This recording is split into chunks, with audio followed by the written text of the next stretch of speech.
The Diary of Thoughts, Part 3. Social Conflicts, The Power of Feelings, written by c.Pacheco. Maybe now you already started thinking that this guy is writing about things that we all already know, or he writes some stuff that is complete rubbish, or even this is becoming monotonous. It's like if by reading these lines it became a routine and you start to get bored. Well, life in its simple details is nothing but a series of routines. We live along the different 4 seasons, and each one has its particularities. We get bored because they present themselves as a perpetual repetition, and some of us get bored. Still, life has to be examined and understood as she presents herself to our existence. To our eyes, all the repetition connected to that manifestation can be compared to a book that we love so much that we'll read hundreds of times to understand what's written between the lines. Finally, we'll be able to understand a small fraction of the whole that surrounds us. People get bored with everything when all those things and individuals they have around them becomes a routine, or when there are too many things at their disposal. Sometimes I take a different road just to avoid the routine, the same road that I was grown tired of seeing for some time. If I stay a long time far away from that road, or I have to change my location very far away, I remember and miss it because it brings me memories that I'll never forget. I'm willing to go back to that road, even if it's just once in a while. People find peace boring and need to find an argument to cause another war, even with their cat. The routine is something that kills because there is no creation implied in that word. Routine is static. Routine doesn't imply method but simply repetition. That's one of the reasons why some people are convinced that by repeating a certain procedure they are improving or consolidating that action, but in fact they are just in complete stagnation. By the same reasons, some people are also convinced that life is as simple as just to breath, eat, procreate and sleep. For some people, the next day constitutes the continuation of the mechanical behavior that they perform today. Let's recognize that most people think that if they merely hit a wall with a hammer all day, they would have the right to receive an eternal reward for a day's work. If only life could be as simple as that. But the funny thing is that those people consider that the intellectual professions are far away from the value that represents hitting a wall with a hammer. The underestimation about the intellectual work is so evident that it even creates social conflicts, often manifested by reactions of denial, discrimination, and continuous bad judgment. We are talking about the values that certain people create in their minds to protect themselves from everything that is painful and very difficult to change in their lives. Some of them even think that they are simple and humble just by the fact that they have a mechanical job. They create obstacles to their evolution, forgetting that there is an interaction between those two kinds of work. One manifestation of the wrong attributes is to verify that it is even more common to find simpler and humble people driving expensive cars than some workers that are driving small vehicles. I use the term worker because it matches that criteria, their criteria, and their label. Let's be clear that it's not that I have something against the working class. On the contrary, we are all workers in our way, in direct proportion with all the capacities that the Creator provided us, and we just can't mix our frustrations, the context of our lives, with the reality of the facts that surround us. What I truly think is, if by the fact of being a blue collar could give us the status of the worker and the intellectual labor should be worth nothing just because it doesn't imply physical effort, then it would be entirely wrong. First of all, the brain also is a physical part of the human body. Secondly, because if there were no intellectual development, we would be still living in medieval or prehistorical times. It's very clear that there is a price to pay for being a blue collar or an intellectual. If we think deeply, we'll find that even the intellectual have an obligation to society, since they reached a certain level of knowledge that would logically bring them the faculty to understand other people in their contexts. They would be able to have the necessary comprehension to put themselves in the place of other people's contexts, try to be in their shoes and understand their reactions. At this point, we are talking about a particular obligation from someone who acquired knowledge, but also this situation is submitted to individual moral issues, inner values, racial influences and more. Some intellectuals think they are better than the illiterate just because they had the possibility to study. They forget that there are intellectuals who have a lower IQ compared to some illiterate that didn't have the chance to go to school. We are talking now about the education and formation of each one. I always said that we are no better or worse than anyone else, but we're just rather different from each other. And that is the reality that every one of us must humbly accept, independently from our education, formation and everything that is related to it. But still, even with our differences, finally we are not as different as that. The application that intellectual work brought to the mechanical effort, the facilities that we are using nowadays at the level of security methods and work, higher performance and profitability of each task, proves there is interdependency between both. There are also people who cannot differ from mechanical to intellectual laziness. In fact, both exist, yet, they are not so different it seems. Some people are lazy when they know that they have to start performing an intellectual task of studying, others when they have to do some mechanical task. Also, sexual standards established by the working class are wrong in a way that, in general, they consider a worker as a macho for instance, and an intellectual as a schmuck, not to say the worst. Let's not forget that some people profited from that notion to create a slogan about it. In songs, we find messages that emphasize the image of the working class. The lyrics, aside the fact that they contest the system, lead us to believe that by the fact that we're a blue collar we become a victim of society when in reality there are millions of intellectuals among them. Also, the induction of the image that all working class is living in suffering is not real. There are millions of intellectuals living in that suffered condition along with millions of other blue collars, which means that these two cultural levels are not so different regarding paying the price to live in society. In reality, it is society itself that causes all types of conflicts, so it means that we are all suffering from our ignorance about the knowledge to relate with other people. I would say that there are even more intellectuals living in that condition as their degree of knowledge is always an evolution along with the self-questions related to that state. Depending on the perception of each person, it can sometimes lead to an endless process of question after question which can eventually create serious conflicts regarding personal existence.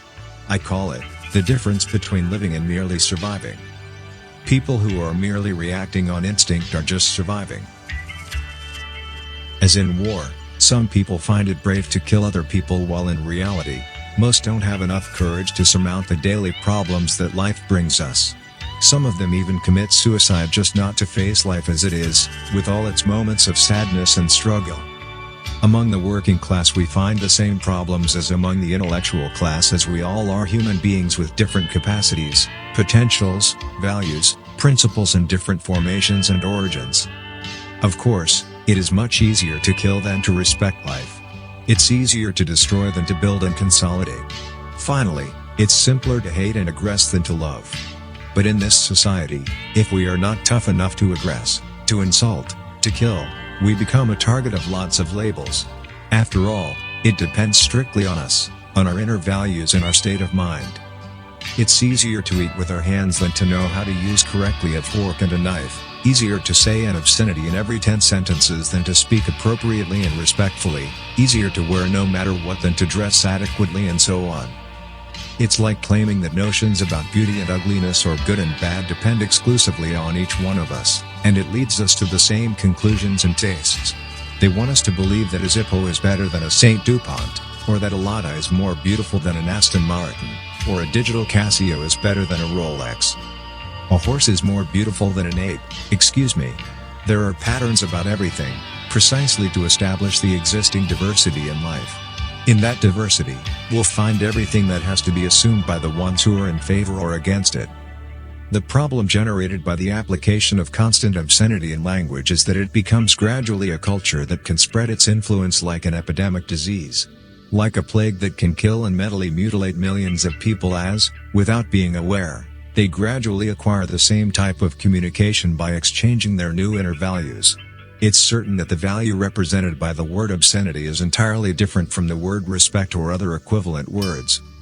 Let's not forget that some governments use the primary state of mind to cause wars everywhere, beginning by forming their armies.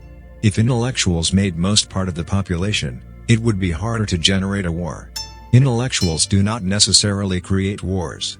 Illiterate dictators frequently rule underdeveloped countries along with their instincts of survival and unmeasured notions of greed and power. In what concerns feelings, some people are afraid to show and express themselves.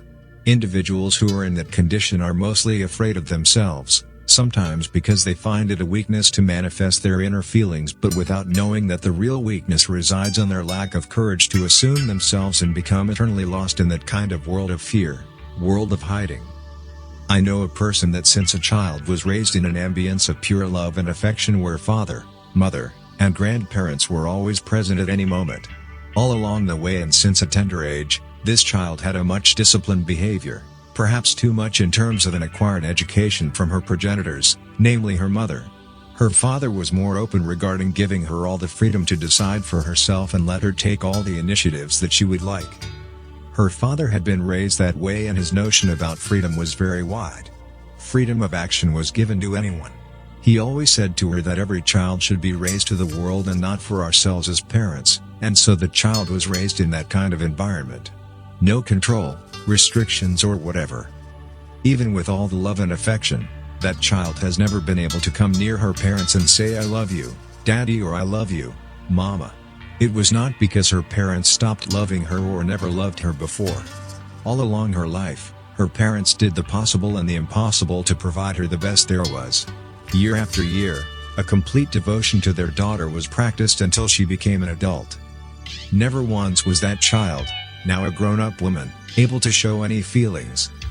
On the other hand, she dedicated her life to helping other people in spiritual terms, still hiding her feelings, still not being able to open that forbidden door that she shut since she was a child. It's obvious to her parents that her feelings are there hidden somewhere in her spirit, but at the same time, it is terrible and is too painful to spend a whole life without hearing "I love you, Daddy," or "I love you, Mommy." Feelings are one of the most important elements of our lives. Those who pretend to ignore or to subvert its meaning are merely ignorant. In spite of that, her parents always gave her what they thought was the best for her. Love, tenderness and comprehension were present at every moment. Her father had told her since a tender age that life would show her, that no matter what he could do regarding raising her the best way he could, he would be certainly an object some criticism or recrimination from her later on.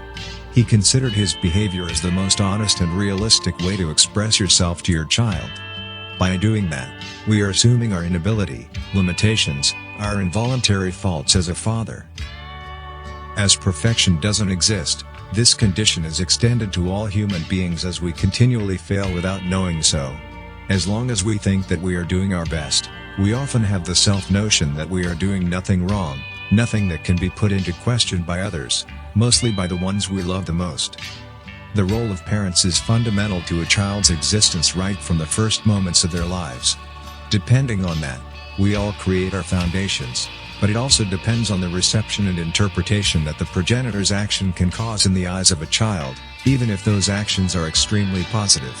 It means that there is always the individuality of each human being that prevails in the end. It happens with all of us as we are so incredibly different. But at the same time there is a certain feeling of guiltiness as a father, doesn't matter what we do, say or feel. One day I wrote this poem to my daughter that I think that expresses those feelings of guiltiness and my incapacity to change events related with my relationship with her. Forgive me. Forgive my way to love you, my way to give what I have inside of me. Sometimes the pain, the joy, others, the suffering. It depends on the time, on my state of mind. Forgive me to not speak, but still say everything, without a word being pronounced. Forgive me for this distance that has gripped our lives, this craving, this effort that did not measure the time, and finally found something lost. Forgive me for not being present, this my absent way to live, to breathe. I did everything to build the world that I could not give you, but that you had to find by your own steps. Forgive me for my faults, my commandments, my law. I know that deep within you, you understood me, but you just pretended to ignore everything, to forget everything. Forgive me for the moment in which feelings were ignored, just to build the material, the unreal, the futile that surround us. It would be better to find a home filled with love and joy. Forgive this old fool, so little was needed to live for you, Today I realized, felt, suffered the pain of losing you. Forgive me for who I am, for all that was not achieved in the course of my existence. Forgive me, my love, my pain, for not seeing you, not having you beside me. Everything was a dream without end, like life. Later on in life, her parents had to let her go as the world was waiting for her. She had to learn to fly with her wings. Then there was the moment when she left home. The faculty to love, to give and to share is for some people a virtue, for others, a weakness. Once again, these states of mind makes part of that invisible balance. And here again, we are talking about the invisible balance that life brings us. Later on in their lives, reaching almost their 60s, life brought those parents a compensation for all those moments endured around the hope to receive a gesture that could give them manifestations of feelings and emotions. As a young couple of friends decided to follow different roads, there were 3 children left in the middle of that context. One of them, the youngest, had been the one that life decided it would compensate that lack of affection that their daughter was never able to express. In that child, all the elements could compensate these parents at a later age as they shared their moments with this boy. In their spirit, they lived all their past along with their daughter again. Except that this time that new child, without being their own, could say to them, "I love you, Grandpa, and I love you, Grandma." Even if that one child could never replace the other one, life brought to them compensation for that suffering, that absence of affection. People need to hear the words "I love you" mainly from the ones they love the most. This example also shows that our genetic origins don't forcibly imply an unconditional link between progenitors and children and vice versa. As people are so complex in their spirit, it depends on each one of us to show their feelings and emotions. Parenthood or childhood doesn't rely exclusively on that genetic link. Strangers can become far more important to us than our parents and vice versa, depending on their way to show those feelings and emotions. But those 2 elements are always present in everyone. There are just some people who are afraid of that, what it represents and what it obliges. To add something more to this little story and mentioning once again what I call as the law of compensations, later on, that father found another beautiful soul on the road of his life, and as a grown-up being, she brought him all the comfort, care, tenderness, affection, even love that he was still missing, and that originated the following poem. I like you. I like your simplicity, your complicity between you and the world. I like the way you look. It's just as you took the souls around you. They will never find you, neither your dreams. I like your dedication, your contemplation to the one you love, as if there would be only stars above, the thunder that is always present. I like to see you, as if you were mine, as my daughter, the child that I also lost. Maybe I'm paying the cost of being different, or just being me. I like the way you think, the way your lips just blink when you want to say everything without a word being told. I like you. What can I say? Do I have to pray for you not to be afraid of what I represent? For who I am, I'm just a man, lost in this infinitive land, trying to understand. Why can't we love each other? Like everything else in life, feelings and emotions imply responsibilities and involve risks, the risk to be hurt or deceived, the risk to suffer, even the risk to lose the sense of living depending on the degree of those feelings and emotions. If people completely ignored all these feelings and emotions, life would be monotonous and would become without meaning. We would become machines. It means that for better or worse, feelings and emotions are not only a part of everyone but they are necessary to human beings and any other kind of life. Without feelings, there would be nothing in our lives. There are feelings of rage, fear, anger, suffering, despair, and agony, along with love, tenderness and affection and so on. Feelings are a big family represented by multiple sensations and emotions as infinitive feelings they are. Some people are afraid of feelings and everything that they represent. maybe as a form to defend themselves from outside misjudgments about feelings. Everything depends on the way we feel the feelings that are living inside of us. This sensitivity only means that even to understand feelings, we have to feel them. Isn't it incredible, this interdependency? Other people are bound by feelings without even being aware of it. These feelings are constant elements that are living deep inside each one of us, bringing us the identification of values, principles, and finally almost the same states of mind. I had an example in my life about pure feelings that could be translated by simple attitudes, gestures of compassion, friendship, and love. When we nurture pure feelings for somebody, we'll automatically see everything in a pure way. It doesn't work otherwise. As feelings are very difficult to understand, because sometimes, or most of the times, they are not logical as they touch our souls. The different interpretations that follow that analysis are very subjective and conditioned to our notions about this feeling, about feelings in general. One moment I was talking and saying goodbye to this true and great friend of mine, and at a precise moment I told her that I need a kiss from somebody to heal the pain I had on my lip due to the flu with fever. At that moment, she turned her face away. It was sweet, and I loved that reaction. Later on, we started to joke about that, and I wrote her some words that represent pure feelings without any malice involved. Every time I looked at her, I wished that I could kiss her beautiful lips in a very pure way, as if I could capture the beauty of her soul and taste the pureness of her spirit, and integrate myself with it. However, I was afraid to lose her forever, and based on that fear, I wrote the following poem, here narrated by Beukema, master of the spoken word. I wished the time wouldn't exist, or that we could choose it, being able to change it, and live together, forever young, and as one, being children again. I wished not to see in you the compassion, but the passion that makes people live, not ignoring, but exploring the deserts with your steps, being free.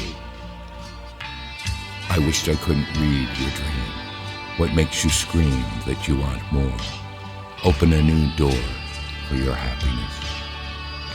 I wish you didn't hide your pride, didn't contradict, but predict your future, your life, without a single mistake, nothing that can break your heart later on. I wish to see you happy, with a smile that doesn't catch your tears, your inner fears, your pain, the rain that lives in your heart. I wished that I could tell you what I feel and think without seeing your eyes blink, by being afraid, not of me, but of yourself. I wished I could kiss your eyes one more time, feel, discover all the skies living in the universe of your mind.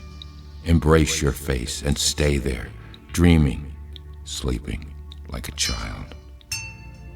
I wished I could kiss your lips without being afraid of losing you, watching your face, caressing you, and believing that it's just a pure feeling for you. I wished. There are absolutely no comments about these words because it's all written right there, and if we don't feel that way, we just won't be able to write it.